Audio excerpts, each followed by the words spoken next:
Take 100% responsibility. Here's something that I encourage you to do. We call this the Bullseye 5. You draw a little circle and you put 5 names in it. These names are the 5 most important people in the world that you should be listening to.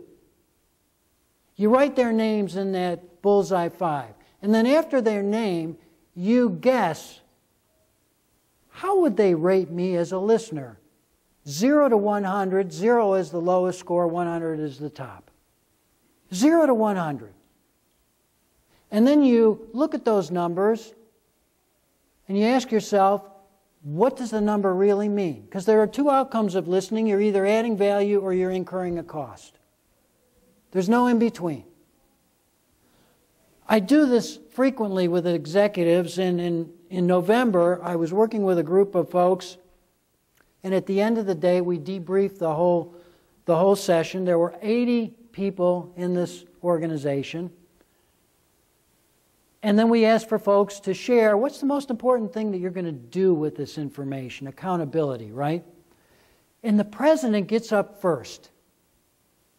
And he stands up and he says, the most important thing that I got out of this was the Bullseye 5. I go, of all the things we covered, the Bullseye 5, why is that? He says, there are 2 names in the Bullseye 5 that I need to do something about, and they're my sons. And the scores that they would rate me, I believe, are less than 40. And he says, I got to change that. And then he started to get real emotional in front of all of his colleagues in the room. And listening pays in many ways if you make the investment. And I wonder who's in your Bullseye 5. And I wonder how they would rate you as a listener.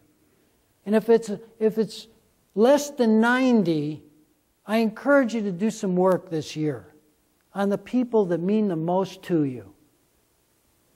Because that's all about listen, lead, and succeed. David Augsburger said, being listened to is so close to being loved that most people can't tell the difference.